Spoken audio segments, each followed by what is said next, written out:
Olá, amigos. Bom dia, boa tarde ou boa noite. Perdão.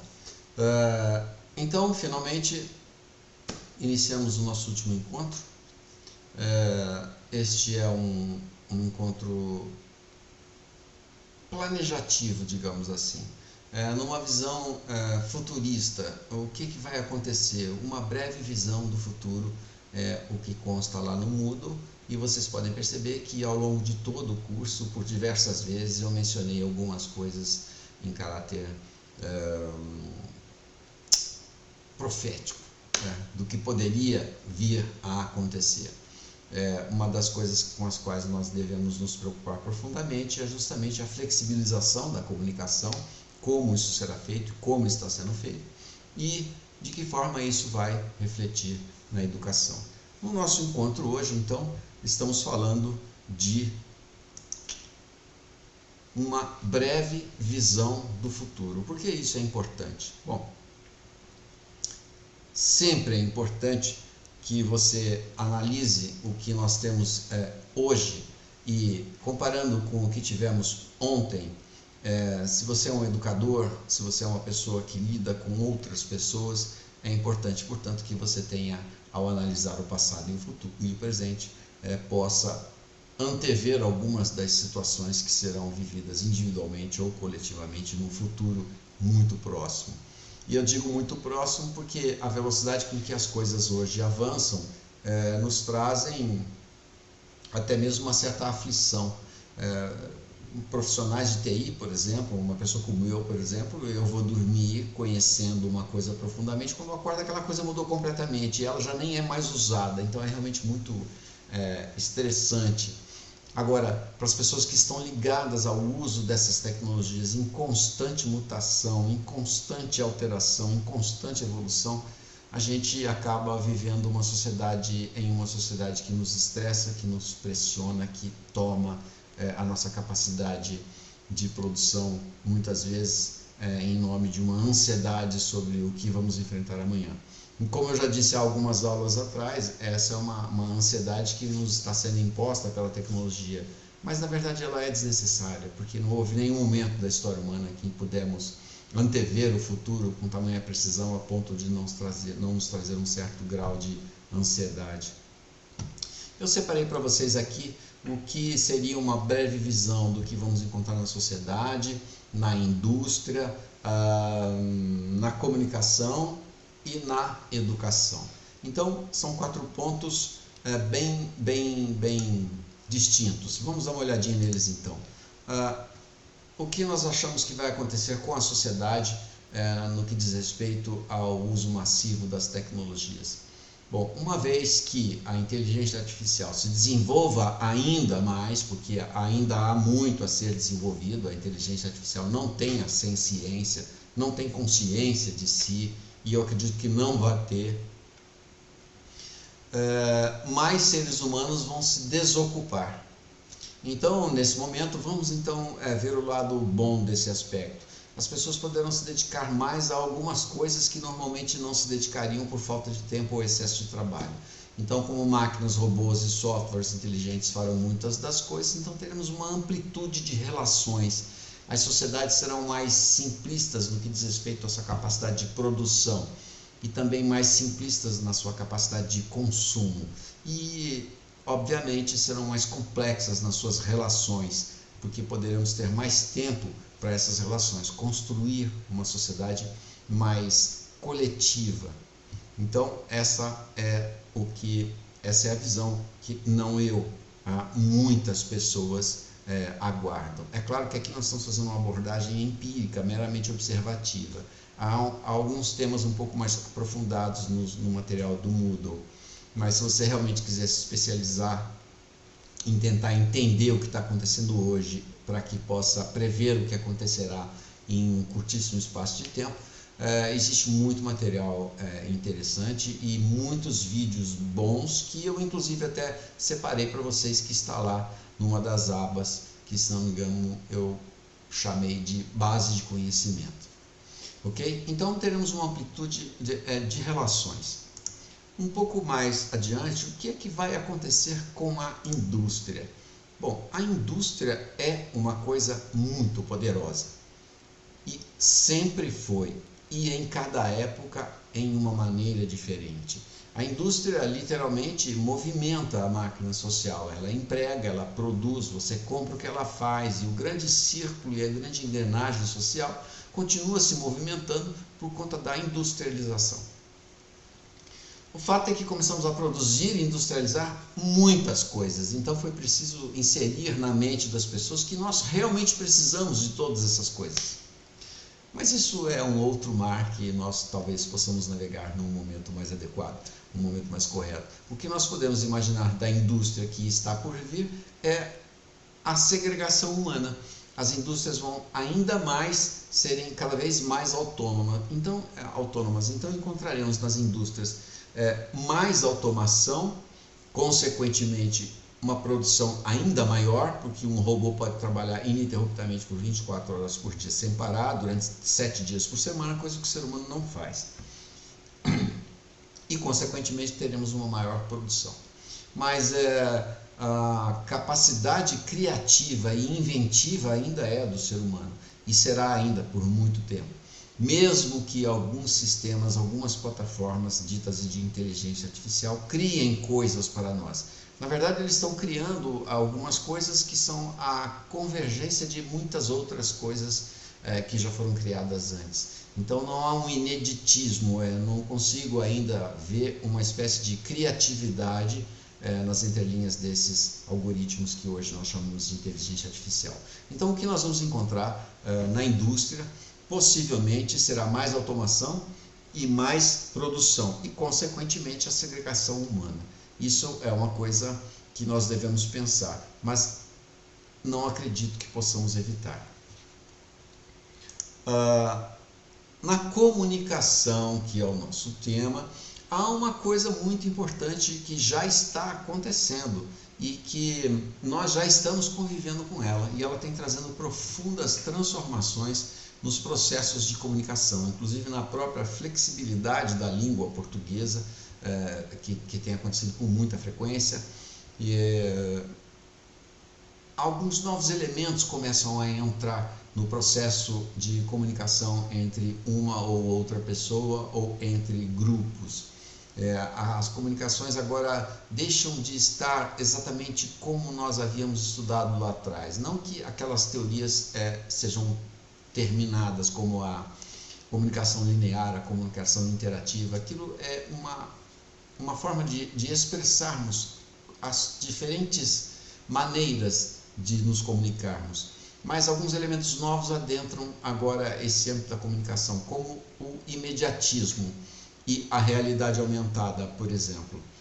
O imediatismo, eu quero dizer, quando você obtém respostas imediatas sobre perguntas que você tem, e elas não estão vindo necessariamente de outra pessoa, mas também podem estar vindo de outra pessoa. Por exemplo, uma videoconferência.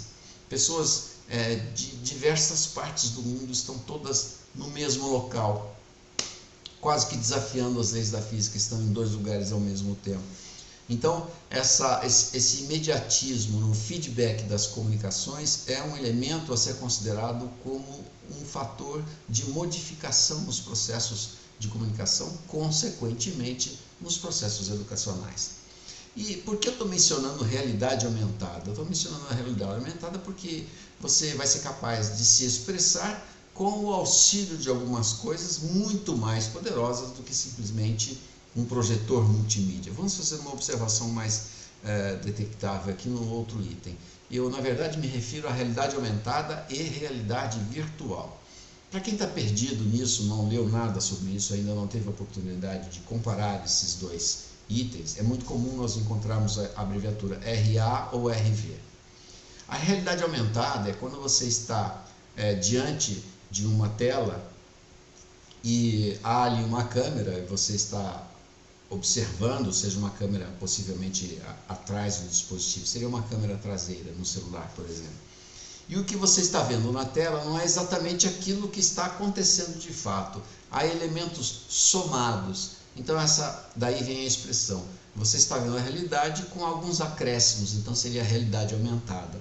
como alguns vídeos que nós já cansamos de ver, como um dragão voando por sobre um time de futebol, ou algumas motocicletas voando infinitamente por cima de Manhattan, algumas coisas que são realmente muito convincentes, são interativas, mas não são realidades. É uma realidade fictícia aumentada, há elementos inseridos naquela realidade.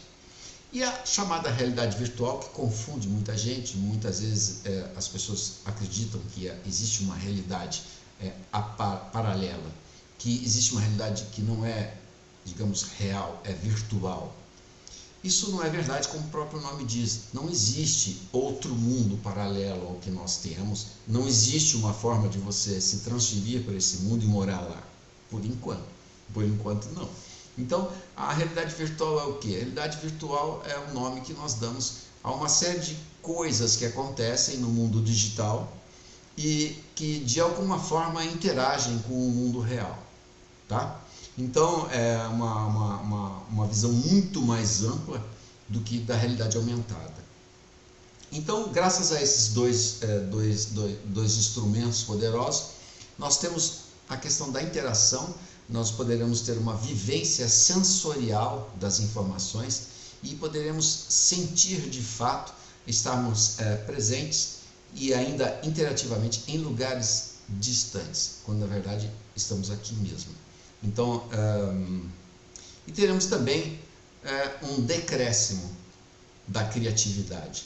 Uma vez que há tantos estímulos, tantas coisas prontas, e que muitas vezes superam a sua capacidade de criatividade naquele momento, não é uma coisa que você está criando, é uma coisa que você está sentindo, é como se você estivesse praticamente lá. Então, obviamente, nós vamos notar uma redução da criatividade humana e um aumento nas capacidades sociais. Então, talvez, com tantas máquinas trabalhando para nós, nos ajudando a criar novas coisas, é bem possível que a capacidade de criação humana comece a ficar um tanto quanto atrofiada no que diz respeito a raciocínios abstratos e a imaginação mesmo.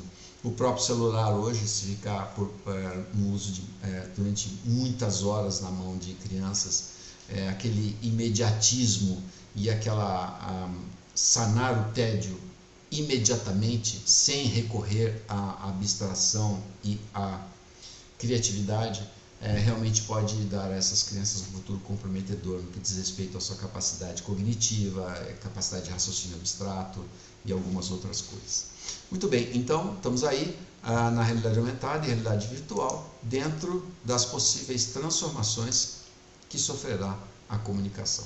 E finalmente temos aquilo que é igualmente importante, a educação. Quais são as mudanças? Bom, especulamos sobre as possíveis mudanças na educação durante todas as últimas 3 semanas e observamos alguns tipos de equipamentos que podem ser usados, julgamos para o bem ou para o mal a tecnologia em sala de aula, mas a educação como um todo, daqui a muito poucos anos, o que nós podemos esperar? Eu diria que médio prazo, não a curto, mas médio.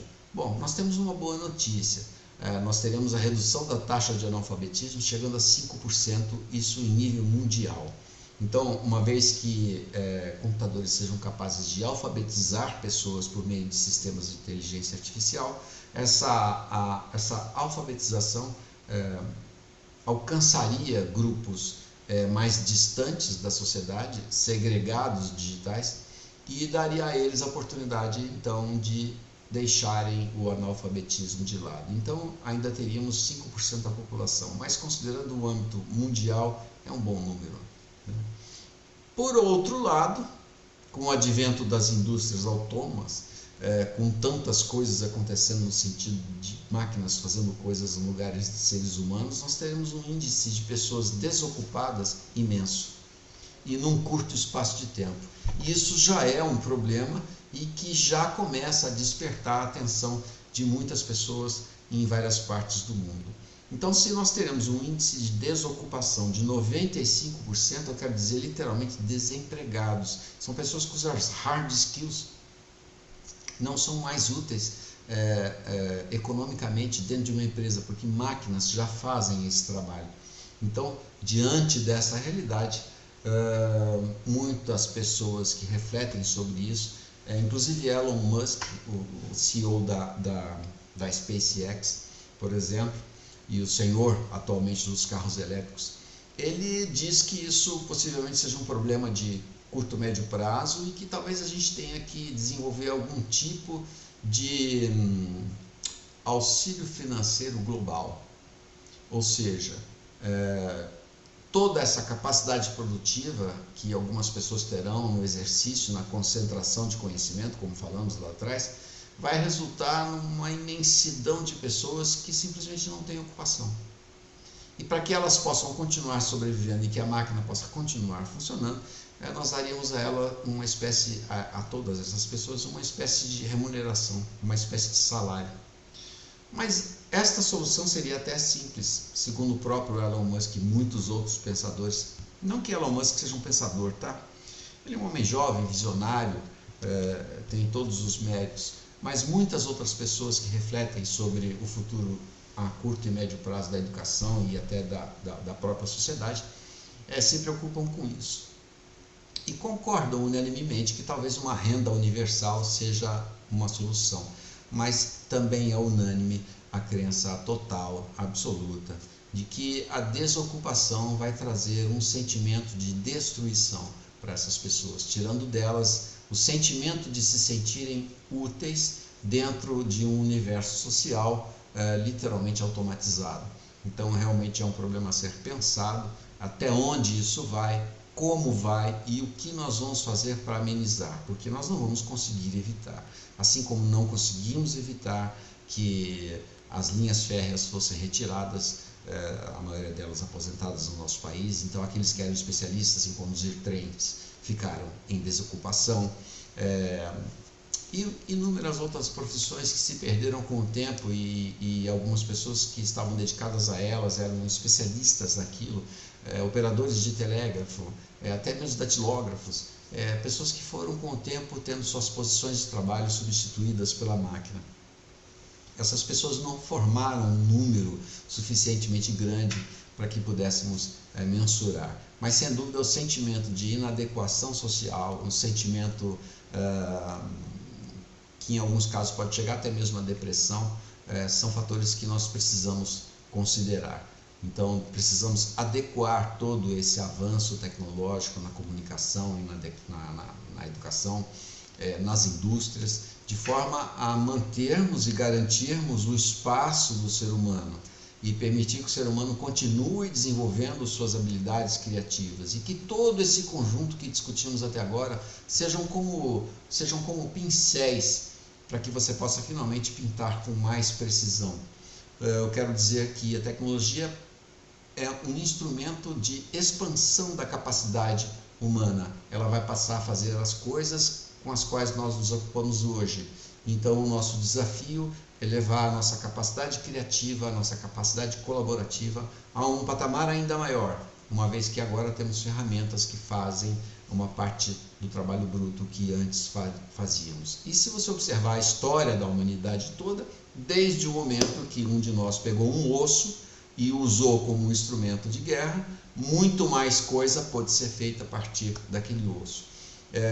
Como disse também em uma outra aula lá atrás, quando nós pintávamos as paredes de cavernas com os dedos, depois descobrimos que podemos misturar algumas tintas com produtos químicos, então passamos a pintar com pincéis e usamos telas e fizemos gigantescas e maravilhosas obras de arte, e assim a coisa foi toda evoluindo.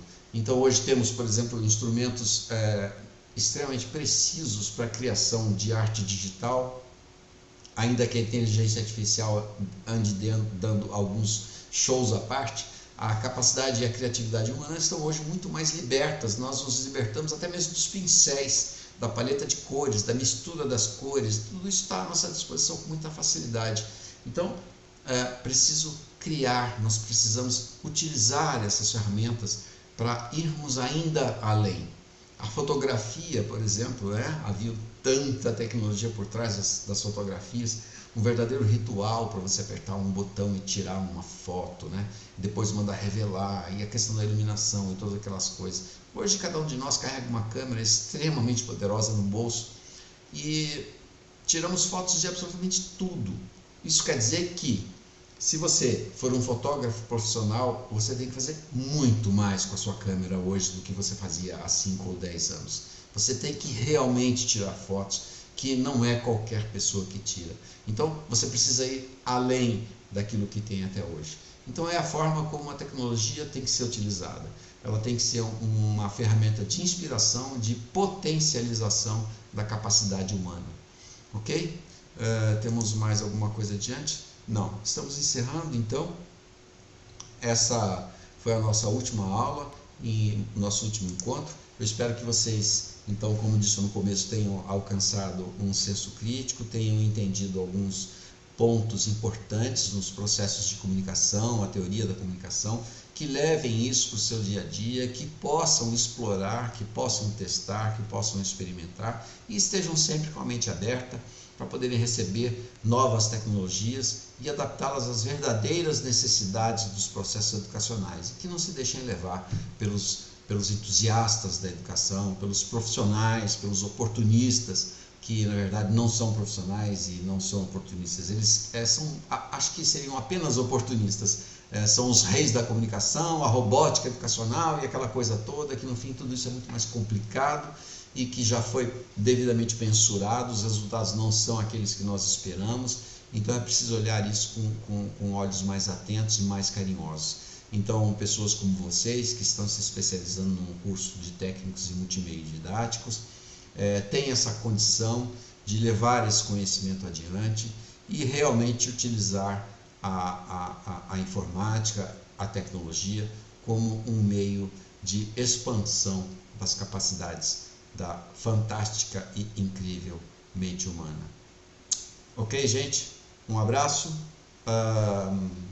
Façam a provinha com atenção, não tem nenhuma dificuldade. Lembrem-se que vocês têm 2 tentativas e bora para frente. Foi um prazer estar com vocês. Estou à disposição em qualquer um dos canais no Moodle e também no Swap. Ok? Abraço, gente. Obrigado.